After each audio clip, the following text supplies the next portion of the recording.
Tonight on News 3 at 6, the Badgers are heading into week 4, looking to get back in the winning spirit after a major upset. We have Jay Wilson live in Iowa.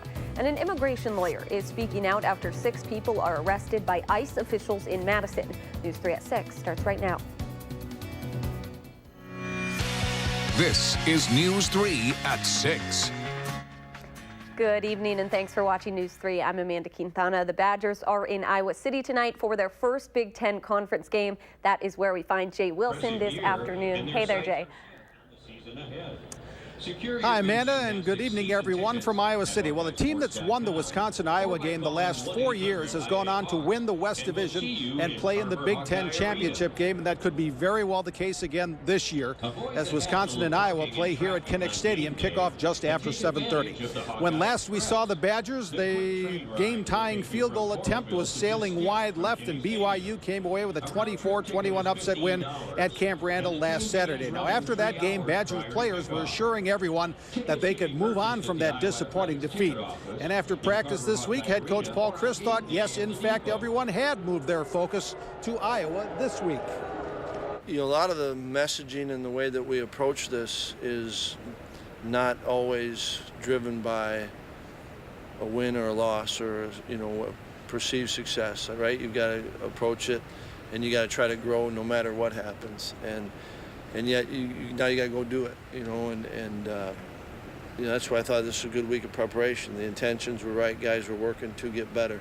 How does that translate? That's where you get to go play the game, and that's kind of where you're, you know, in some ways that's where you're judged, right?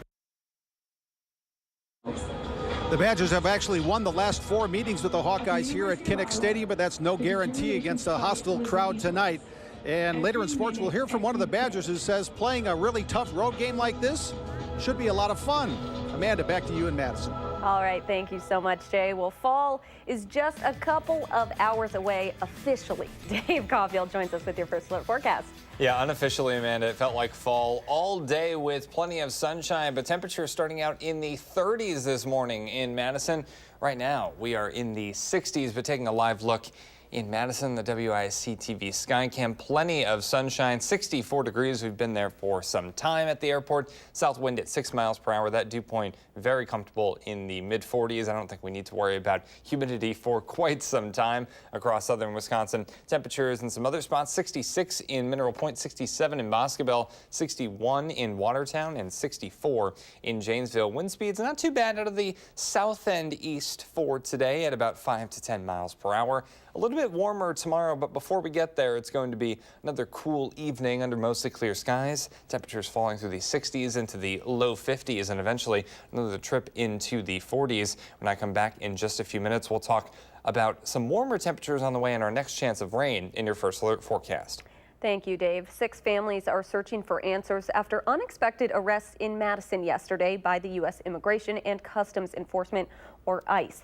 Area lawyers are helping out, but they say there are many barriers in place for immigrants in need of legal representation. Our Madeline O'Neill is here in the News Center to explain. Maddie.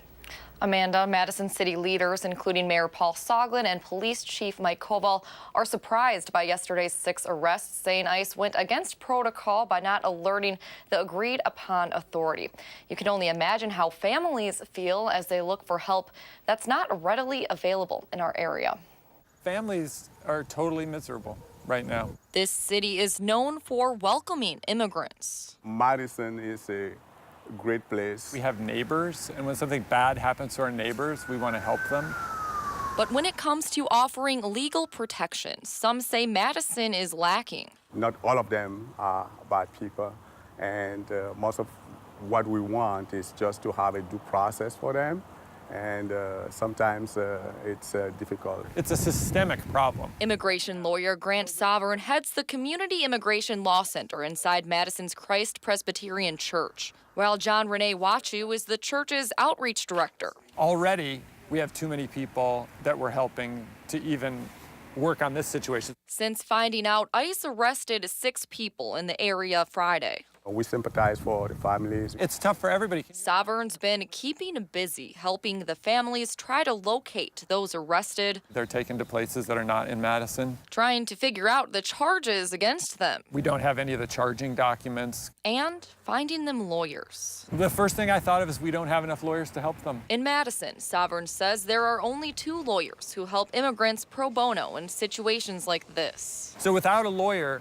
you have virtually no chance. Without legal representation, he says as few as 4% of immigrants win their cases, compared to as many as 48% with lawyers. In his mind, that's not a fair shake for his neighbors. We should have a system that we at least know there's someone who's going to represent that person and help them to figure out what happened. Again, that doesn't mean they're not going to get deported or they're not going to go in front of an immigration judge, but just who is going to help them. We reached out to ICE and haven't immediately heard back. Currently, there are a lot of unknowns, including what the charges may be against those arrested. Those who are contacted by ICE or who have concerns can call the Dane County Immigrant Affairs Specialist at 608-242-6260. And Dane County is one of the first in the country looking into a public defender program for those facing deportation. All right, thank you so much, Maddie.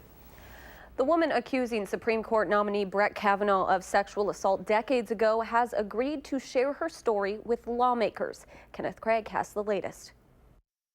Lawyers for Christine Blasey Ford say they want another day for their client to decide if she'll detail her allegations against Supreme Court nominee Brett Kavanaugh. The appellate judge has denied Ford's claims he put his hand over her mouth and groped her at a high school party. 75 female friends and colleagues gathered Friday to show support for Kavanaugh. The reason that we know that this allegation is false is because we know Brett Kavanaugh. Republicans on the committee rejected Ford's request for a full FBI investigation and went ahead with their own probe. CBS News obtained this email they sent to a woman who may have been in attendance at a party that occurred circa 1982, requesting a confidential phone call to discuss the matter. After several days of restraint, President Trump is now questioning Ford's story. Why didn't somebody call the FBI 36 years ago? He tweeted, if the attack on Dr. Ford was as bad as she says, charges would have been filed with local authorities by either her or her loving parents. That tweet drew a sharp rebuke from Republican Senator Susan Collins of Maine. I thought that the president's tweet was completely inappropriate and wrong. But another Republican expressed confidence about the outcome. In the very near future, Judge Kavanaugh will be on the United States Supreme Court. Republicans want Kavanaugh confirmed before the Supreme Court begins its new session on October 1st. Mola Lenghi, CBS News, the White House. Details of how Ford will share her story are still being worked out. A White House official tells CBS News they do not view Ford's letter as an agreement to testify, but rather another attempt to drag out the nomination process. Coming up, it seems like every day there's another data breach, recently to Facebook. But do you still trust the social network? Consumer Reports looks at how this news is affecting how people use the site, if at all.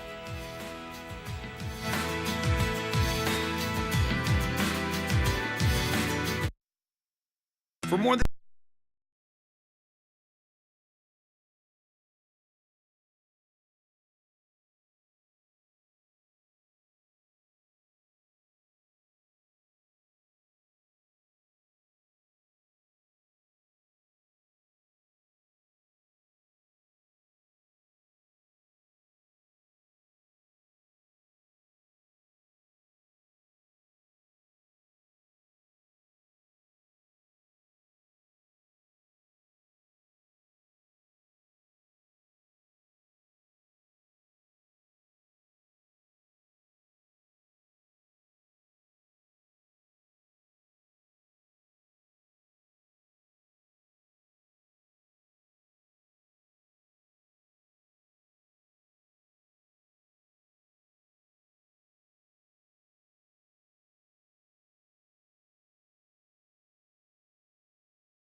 Welcome back. A proposed housing project could replace a popular West Side restaurant. Babe's Sports Bar on Schrader Road could be downsized or replaced as part of a more than $20 million mixed-use project. It's proposed by Stonehouse Development and would include 96 units of affordable housing and apartments for veterans and those who were formerly homeless. Madison Alder Matt Fair says the city is in need of more affordable housing.